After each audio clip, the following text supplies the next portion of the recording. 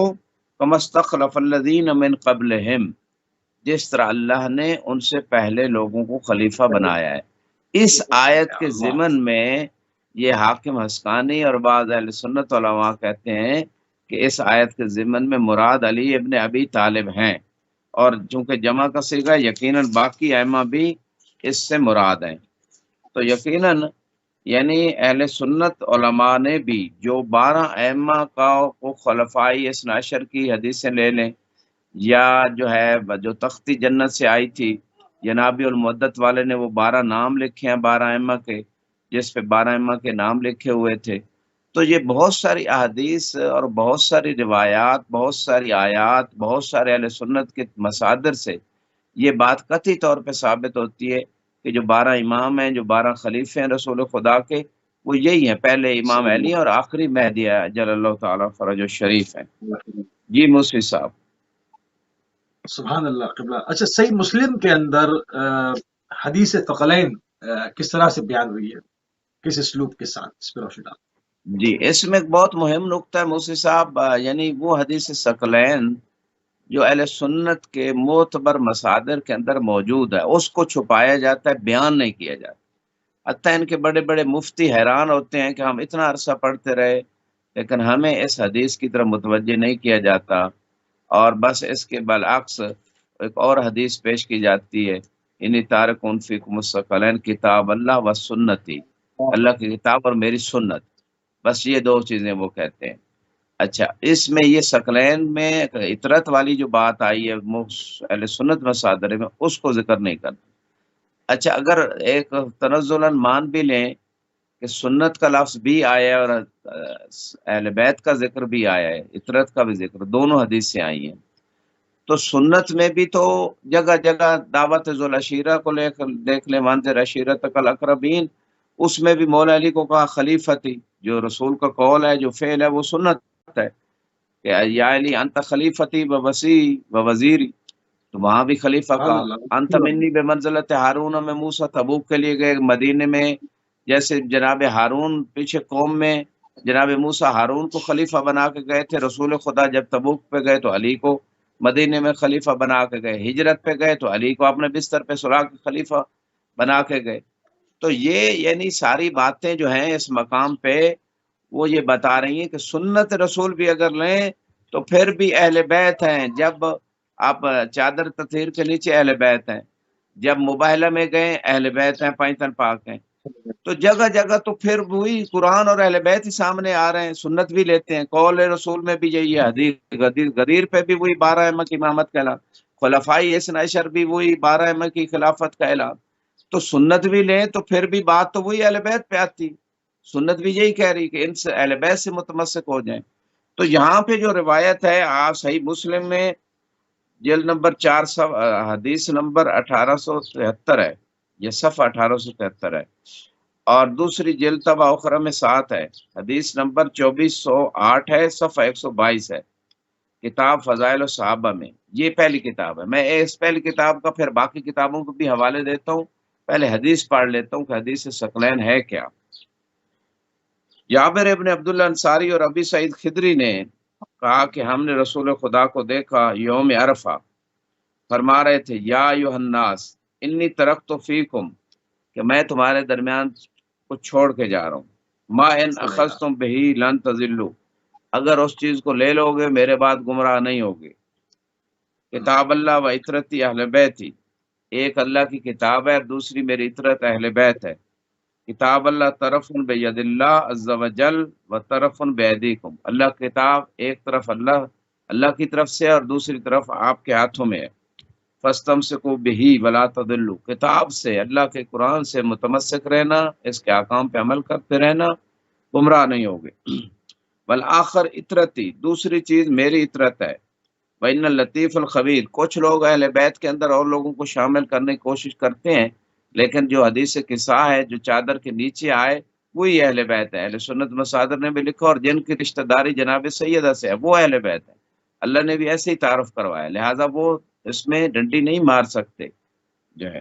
وَإِنَّ لطیف الخبیر نبعنی انہما لن یفترقا حتی یارد علی الحوض۔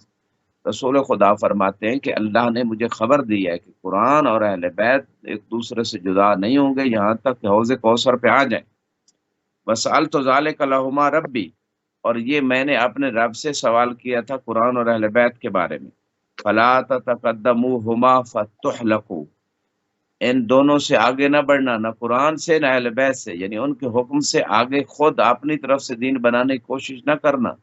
ورنہ ہلاک ہو جاؤ گے۔ وَلَا تُقَصِّرُوا عَنْهُمَا فَتُهْلَكُوا اور فَتَهْلَكُوا، کہ ان دونوں کے حق میں کوتاہی بھی نہ کرنا، مقصر نہ بن جانا، یعنی نہ قرآن میں کے حکم پہ عمل پیرا ہونے میں کوتاہی کرنا، نہ اہل بیت کے حکم پہ عمل پیرا ہونے میں کوتاہی کرنا ورنہ ہلاک ہو جاؤ گے۔ وَلَا تُعَلِّمُوهُمْ فَإِنَّهُمْ أَعْلَمُ مِنْكُمْ، اہل بیت کو سکھانے کی کوشش نہ کرنا، وہ آپ سے زیادہ جانتے ہیں۔ یہ بات فقط صحیح مسلم میں نہیں بلکہ صحیح ترمذی میں بھی موجود ہے، جلد نمبر 5 صفحہ 329، حدیث نمبر 3876، مناقب اہل بیت میں جو سنن ترمذی میں ہے۔ صحیح نسائی کی جلد نمبر 5 صفحہ نمبر 130 ہے، حدیث نمبر 8464 ہے۔ فضائل صحابہ کی بات میں یہ حدیث جو ابھی میں نے پڑھی ہے یہ موجود ہے۔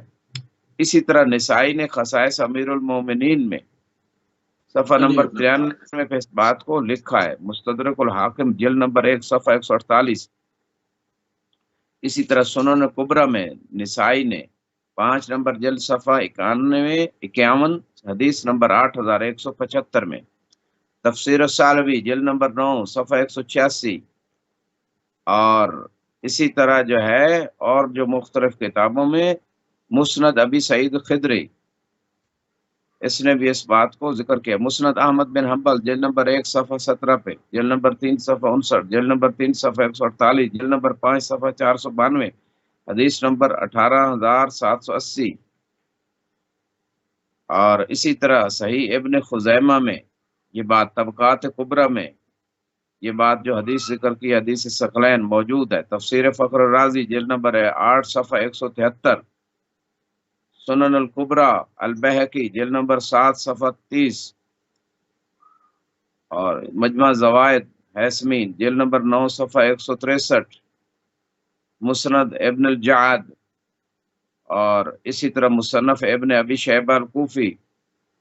جلد نمبر 1 جی صفحہ 1999 ہے۔ بہت ساری کتابیں ہیں موسی صاحب، یہ سارا وقت لے جائیں گے۔ جناب المودت میں بھی ہے، تاریخ الخلفاء سیوطی مکتب الخوارزمی میں، مکتب الخوارزمی تاریخ بغداد جلد نمبر 7 میں صفحہ 377 پہ، مشکات میں بھی بات ہے۔ موجم الکبیر طبرانی نے جلد نمبر 5 صفحہ 186 پہ، جامع الاصول ابن اسیر کی، سوائق مرقع ابن حجر بڑی معروف کتاب ہے۔ یہ اتنی اہل سنت کی مشہور و معتبر کتابیں، معتبر ان کے علماء، انہوں نے حدیث ثقلین کو لکھا ہے، اس کے باوجود نہ عوام کو بتایا جاتا ہے، نہ مولوی صاحبان جو ان کے مذاہب کے ہیں وہ بتاتے ہیں۔ تو یہ بات جو رسول خدا فرما رہے ہیں کہ ہلاک ہو جاؤ گے، ہلاکت والی بات کیوں نہیں بتائی جاتی؟ اگر اہل بیت سے متمسک نہیں ہوگے قرآن کے ساتھ اور ان سے آگے بڑھو گے یا ان کو سکھانے کی کوشش کرو گے تو ہلاک ہو جاؤ گے۔ جی مصری صاحب۔ جزاک اللہ، جزاک اللہ۔ حدیث ثقلین کے بعد 12 خلفاء والی حدیث کون سی کتابوں کے اندر ہے؟ کیونکہ پورے ائمہ اثنا عشر کے نام رسول کریم صلی اللہ علیہ وآلہ وسلم نے بیان کیے، پھر اس کے مقابلے میں امت نے بنائے، پھر وہ مروان، یزید اور ناجاجن، اور اس کے بعد پھر سلسلہ ہی منقطع ہو گیا اور آج تک نہیں پتا کہ وہ کب وہ 12 پورے کر کے پیش کریں گے۔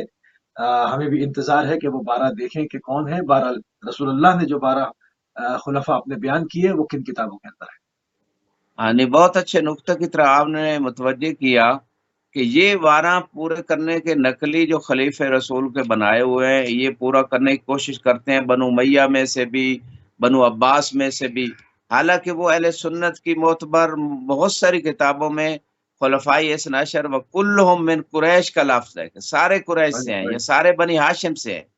تو بنو امیہ اور بنو عباس اور یہ ساری چیزیں جو ہے نا، اور ان کے نام بھی پھر بتا دیے، یعنی بنی ہاشم جو ہے نا کا ذکر ہے، پھر ان کے نام کا بھی تذکرہ ہے۔ تو رسول کا خلیفہ تو وہی ہو سکتا ہے نا کہ جس کے اندر نبوت کے علاوہ رسول والی کوالٹیز ہوں، یعنی علم میں، شجاعت میں، عفت و طہارت میں، صداقت میں، امانت میں۔ یہ تو نہیں ہو سکتا کہ خود نبی کے اندر تو سارے کمالات ہوں، اور جو خلیفہ جو جس نے نمائندگی کرنی ہے رسول کی، جس نے اس دین کو بتانا اور سمجھانا اور عمل کر کے دکھانا جو رسول لے کے آئے، اور اس کے اندر ساری خرابیاں ہوں، وہ مشرک بھی ہو، وہ کافر بھی رہا ہو، وہ جناب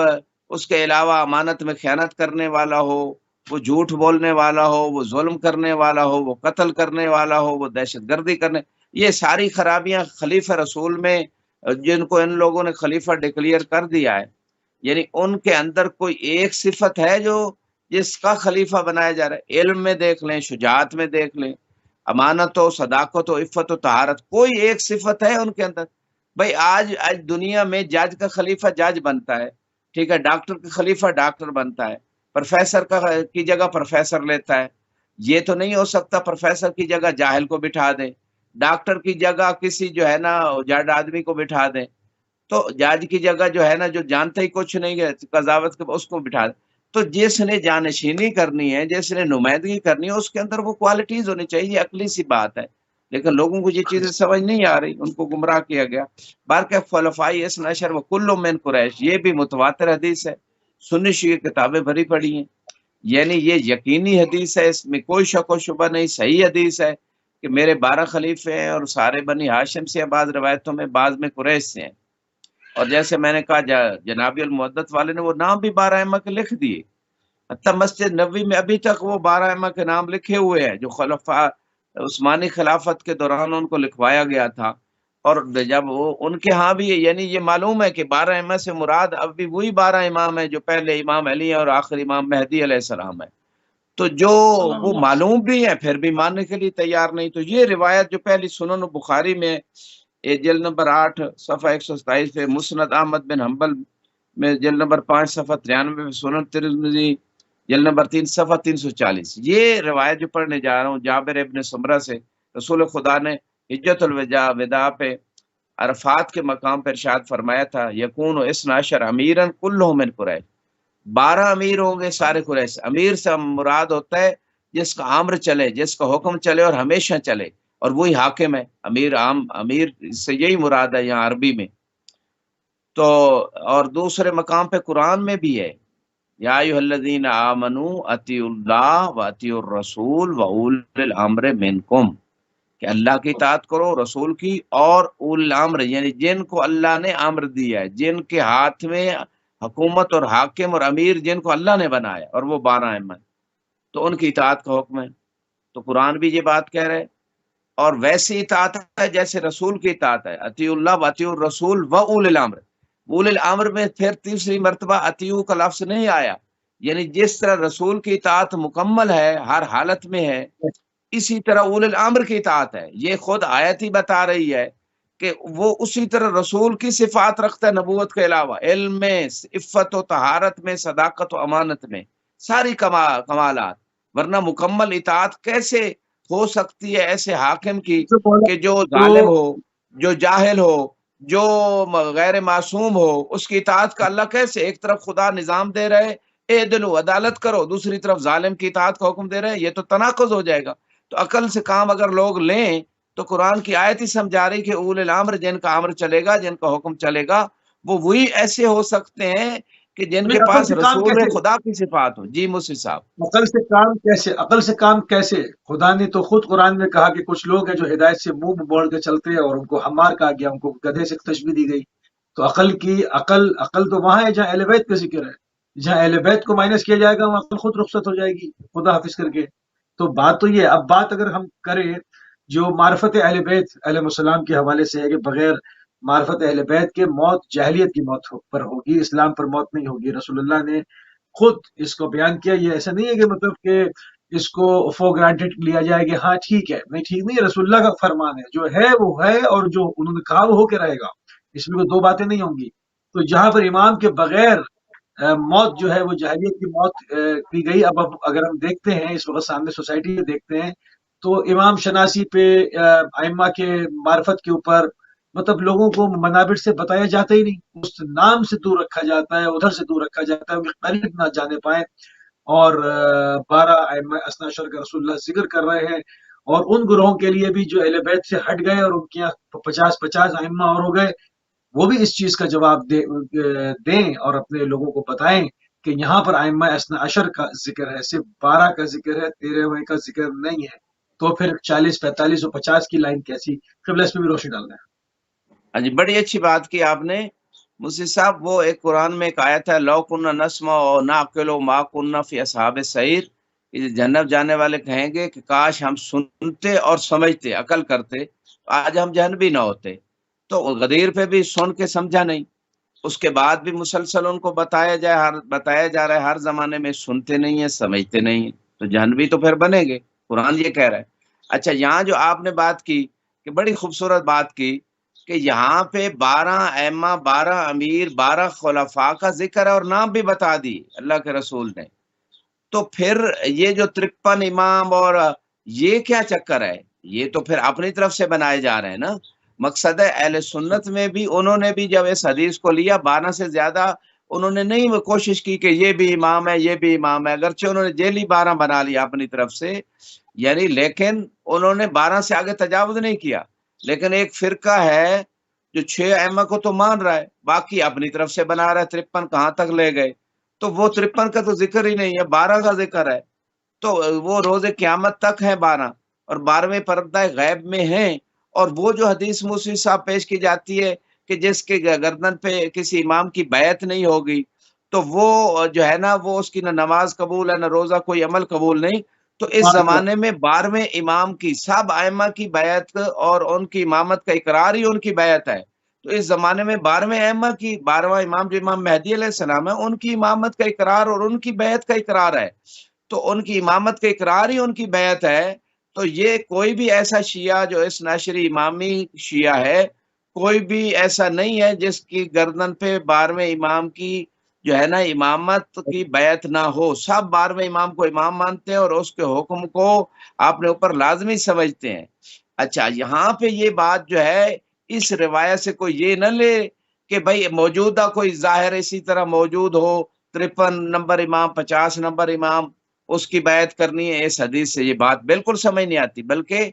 اس حدیث سے مراد یہ ہے کہ جو آپ کے زمانے کا امام ہے، اس کی امامت کا آپ اقرار کریں، اس کی بیعت، یعنی بیعت کا مطلب ہوتا ہے اس کا حکم میرے تمام جان و مال ہر چیز پہ چلے گا، جو اس کا حکم ہوگا اس کو میں مانوں گا، یہ معنی ہے بیعت کا۔ اور یہاں پہ جو ہے کچھ لوگوں نے، ہاں، غیبت کبریٰ کے زمانے میں حجت جو یعنی اللہ نے اہل بیت کو حجت قرار دیا، 12 ائمہ کو مخلوق کے اوپر حجت قرار دیا، اور 12 ائمہ نے اپنے جو نمائندے تھے علماء فقہا، ان کو حجت قرار دیا۔ ہر زمانے میں ائمہ نے ایسا کیا، ان فقہا کی تعین کیا، ان کی طرف رجوع کا حکم دیا، اور ان سے فرمایا فتویٰ دو۔ غیبت کبریٰ میں بھی امام زمانہ علیہ السلام نے ایک نظام دیا ہے، اما الحوادث الواقعہ فارجعوا فیہا الی رواۃ حدیثنا فانہم حجتی علیکم وانا حجت اللہ، کہ غیبت کے زمانے میں نئے نئے مسائل میں بھی جیسے پرانے مسائل میں آپ رجوع کرتے ہو، اسی طرح نئے مسائل میں بھی رجوع کرو،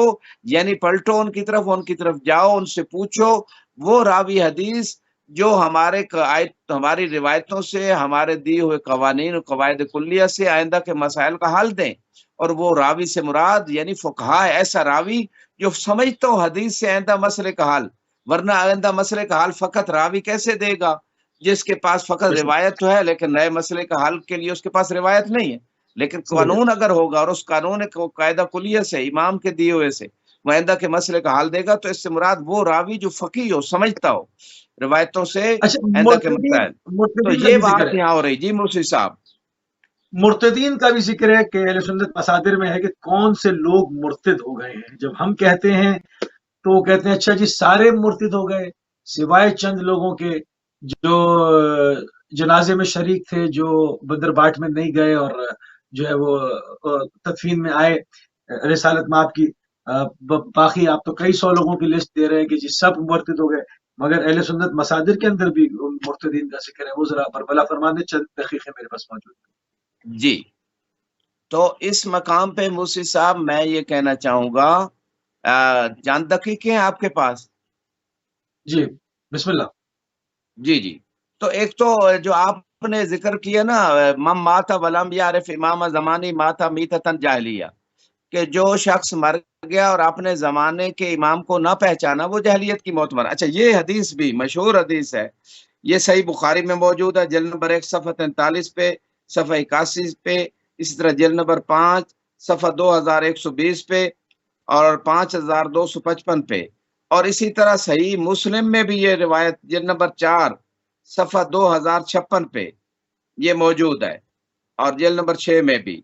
تو صحیح مسلم میں موجود ہے، سنن ابن ماجہ جلد نمبر 2 1343 نمبر صفحہ پہ، مسند ابی داؤد میں موجود ہے، مسند احمد بن حنبل میں جلد نمبر 4 صفحہ 96 پہ، اور اسی طرح ہماری کتابوں میں کافی میں اور بعض کتابوں میں۔ تو یہ اتنی مشہور حدیث، اتنی معتبر اہل سنت کی کتابوں اور تشیع کے مصادر میں، کہ جو اپنے زمانے کے امام کو نہیں پہچانا وہ جہلیت کی موت مر گیا، اور قرآن کہہ رہا ہے یوم ندعو کل اناس بامامہم، کہ ہم ہر شخص کو اس کے امام کے ساتھ بلائیں گے۔ تو زمانے کا امام ہر زمان، یا علی انت ہادی لکل قوم، جیسے قرآن نے بھی کہا انت منذر ولکل قوم ہادن، اے حبیب آپ ڈرانے والے اور ہر قوم کے لیے ہم نے ایک ہادی مقرر کیا ہے۔ یا علی انا منذر وانت الہادی، رسول خدا نے فرمایا میں منذر ہوں اور آپ ہادی ہیں، ہر زمانے کے لیے ایک ہادی ہے، ہر زمانے کے لیے ایک امام ہے۔ تو لوگوں نے ان تمام چیزوں کو اگنور کر دیا، کتابوں میں موجود ہونے کے باوجود، اور لوگوں کو نہیں بتایا گیا اور وہ چیزیں نہیں سمجھائی گئیں، کیونکہ حکومتیں اہل بیت کی ضد میں رہی ہمیشہ، انہوں نے ان چیزوں کو چھپایا ہمیشہ، اور ابھی تک یہ دور آ رہا ہے۔ چلو پچھلا زمانہ ظالم حکومتوں کا تھا، اب تو وہ زمانہ نہیں ہے، لیکن اس کے باوجود ایسا ہی کیا جا رہا ہے، چھپایا جا رہا ہے۔ اچھا، یہاں پہ ایک موسی صاحب سنن کبریٰ نسائی نے 5 نمبر جلد صفحہ 113 پہ ایک حدیث لکھی ہے، رسول خدا نے فرمایا انت یا علی انت وسیع فی اہلی و خلیفتی فی امتی، میرے اہل میں بھی آپ وسیع ہیں اور میری امت میں آپ خلیفہ ہیں۔ اس بات کو بہت سارے علماء اہل سنت نے لکھا، لسان المیزان میں ابن حجر نے لکھا، میزان الاعتدال میں ذہبی نے لکھا، اسی طرح مناقب علی ابن ابی طالب جو اہل سنت مست کتاب ہے، ابو بکر بن مردوے نے لکھا،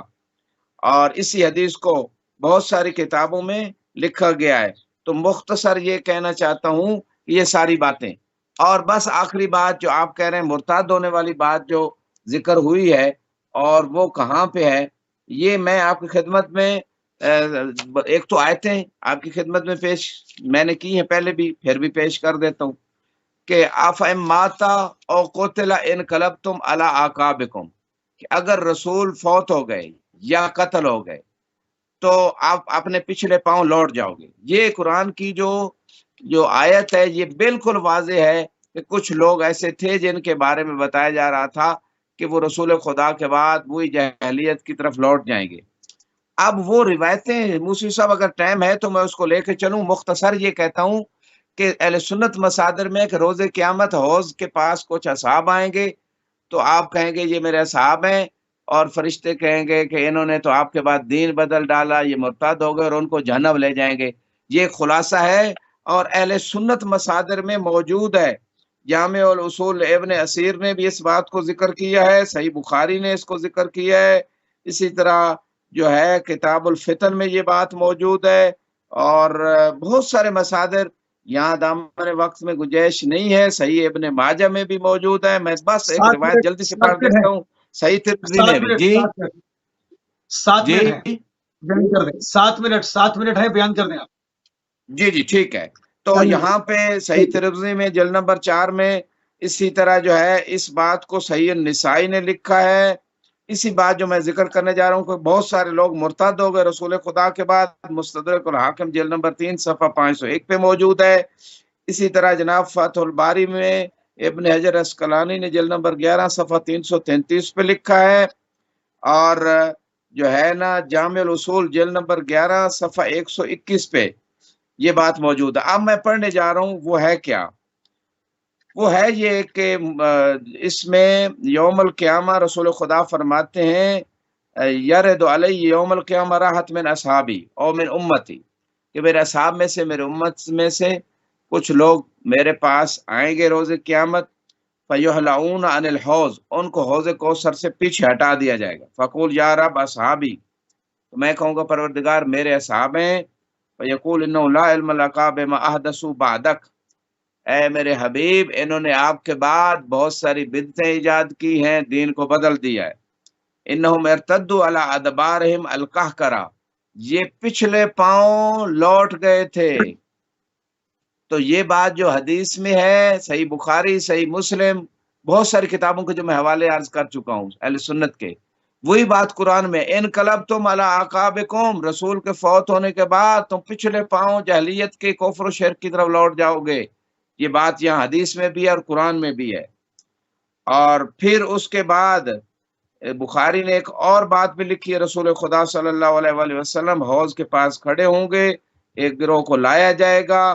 اور وہ گروہ جو ہے اس کو جہنم لے جا رہے ہوں گے، الی النار۔ تو میں کہوں گا یہ کیوں جہنم جا رہے ہیں؟ تو مجھے جواب دیا جائے گا یا رسول اللہ کو، انہم ارتدوا علی ادبارہم القہقرہ، کہ یہ آپ کے بعد پچھلے پاؤں لوٹ گئے، دین کو چھوڑ دیا، مرتد ہو گئے۔ پھر ایک اور گروہ کو لایا جائے گا، پھر وہی بات، ان کو جہنم لے جا رہے ہوں گے۔ میں پوچھوں گا کیوں جہنم لے جا رہے ہیں؟ تو وہی بات، انہم ارتدوا علی ادبارہم، پہلے تو ان میں سے بہت قلیل جو ہے وہ بچ پائیں گے، باقی جو ہے نا اکثر، الا حمل النعم، یعنی عمل النعم کا مطلب یہ ہے کہ میرے اصحاب میں سے تھوڑے سے لوگ، یہ حدیث کے جملے ہیں، تھوڑے سے لوگ بچیں گے میرے اصحاب میں سے، باقی صاحب جہنم کی طرف لے جائے جائیں گے۔ یہ حدیث صحیح بخاری، صحیح مسلم میں، اور قرآن کی آیت بھی یہی بات بیان کر رہی ہے۔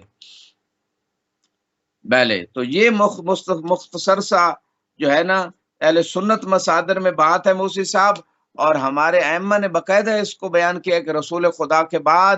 ارتدو الا ثلاثہ و اربع، 3 4 کے علاوہ جو ہے، یہ بات ہمارے ائمہ نے بھی بیان کی جو اہل سنت کے آخر اندر موجود ہے، 3 4 آخری کے 3 علاوہ منٹ وہ باقی مرتد ہو گئے۔ اور رسول خدا نے جو آخری وقت میں جو ہے نا قلم اور کاغذ مانگا تھا، یعنی اس زمانے میں جس پہ لکھا جاتا تھا، ایتونی بقلم وقطف حتی اکتب لکم کتابا لن تضلوا من بعد ابدا، تاکہ لکھ دوں تاکہ میرے کاغذ بعد و قلم، گمراہ نہ ہو جاؤ۔ پتہ تھا کاغذ و قلم۔ منافقین کو کہ وہی پھر اہل بیت کی بات ہوگی اور قرآن کی بات ہوگی۔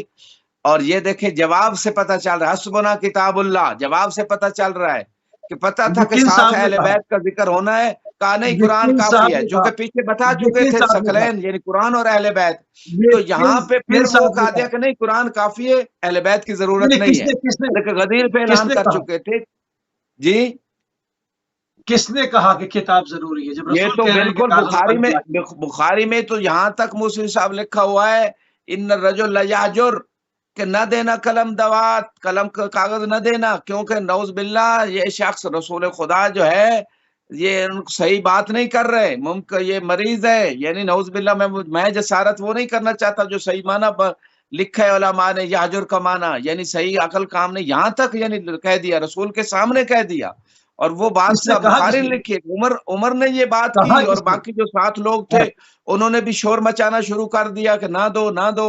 تو پھر جو ہے وہ ان کو پتا تھا کہ یہی پھر علی کا ذکر، پھر اہل بیت کا ذکر قرآن کے ساتھ ہونا ہے کہ ان سے متمسک، ان کے حکم کو ماننا، یہ حاکم ہے، یہ خلیفہ ہے، اسی بات کا تو انہوں نے پلان جو اور رسول خدا نے فرمایا قوموا انی، چلے جاؤ میری بارگاہ سے، اور جسے رسالت آپ نے دربار سے اٹھا دے وہ کہاں کا رہ گیا۔ اور وہ جو لشکر رسول خدا نے آخری وقت میں بھیجا تھا اسامہ کی قیادت میں، کہ جو اس سے لشکر سے پیچھے ہٹے گا اس پہ لعنت ہے۔ ہاں، جن لوگوں کو خود رسول خدا نے اپنے پاس رکھا تھا، اس کے علاوہ جو پیچھے ہٹا اس لشکر، اس پہ تو لعنت ہو گئی۔ تو یہ ساری قرآن کی آیتیں اور روایتیں بتا رہی ہیں، اب کوئی مانے نہ مانے اس کی مرضی، ہم نے زبردستی تو نہیں، ہمارا کام ہے وتواصوا بالحق، قرآن کہہ رہا ہے حق بتاؤ، یہ حق ہے اہل سنت بھائیوں کا بھی، تمام فرقوں کا، تمام انسانوں کا، تو ان کو حق بتایا جائے، یہ ہم ادا کریں، کوئی زبردستی نہیں ہے۔ نہیں آنا چاہتا کوئی اہل بیت کی طرف، وہ اہل بیت ایسی شخصیت ہے کہ آپ مانیں گے تو پھر ان کی شان بڑھے گی، وہ اللہ کی بارگاہ میں ان سے بڑی شان والا ہے ہی کوئی نہیں، محمد و آل محمد کے علاوہ کائنات میں کوئی اتنی بڑی شان والا ہے ہی نہیں، ان کی شان اسی طرح رہے گی، آپ کا نقصان ہوگا، مان لو گے تو فائدہ ہے، نہیں مانو گے تو آپ کا نقصان ہے، ماننے میں آپ کا نقصان کوئی نہیں ہے، ان کی بات ماننے میں۔ ایک طرف راستہ وہ ہے جو صاف سیدھا راستہ ہے، صراط مستقیم، اہل بیت کا راستہ، اصلی دین، سچا دین، دوسری طرف صحابہ میں سے کچھ لوگوں کا ٹھیک باتیں بھی تھیں، کچھ غلط بھی تھیں، کچھ گمراہی کی، تو آپ لوگوں نے اگر نقلی چیزیں لینی ہے، اصلی نقلی ملی ہوئی مکس چیزیں، تو آپ کی مرضی ہے، اصلی لینی ہے تو اہل بیت کا راستہ ہے، کوئی زبردستی نہیں۔ جی مفتی صاحب سلامت رہیں۔ جزاک اللہ قبلہ، جزاک اللہ، انتہائی مشکور ہیں اور انتہائی ممنون ہیں کہ آپ نے ایک مرتبہ پھر اپنی شدید مصروفیت کے باوجود اہل بیت ٹی وی کو اپنا قیمتی ٹائم دیا۔ ہمارا موضوع ولایت امیر المومنین یعصب الدین حضرت علی بن ابی طالب علیہ السلام در کتب اہل سنت، تمام اسلامی بڑے بڑے جو مصادر ہیں اس میں کہاں کہاں پر مولا امیر المومنین کی ولایت کا تذکرہ کن الفاظوں کے ساتھ ہے اور کن جملات کے کن کلمات کے ساتھ ہے، اس میں سے کچھ مختصراً اپنے وقت میں رہتے ہوئے کوشش کی کہ آپ کی خدمت میں، آپ کے محضر میں جو ہے وہ آپ کی خدمت عالیہ میں پیش کیا جائے، اور اسی کے ساتھ ہمارے پروگرام کا ٹائم تمام ہو گیا۔ جاتے جاتے ان تمام ناظرین کو جنہوں نے ہمیں ابھی جوائن کیا، ایک مرتبہ پھر آج کی شب کا قرصہ پیش کریں گے۔ آج کی شب قیامت کی شب، شربت ضربت امیر المومنین علیہ السلام کی شب ہے، تو ایک مرتبہ پھر تمام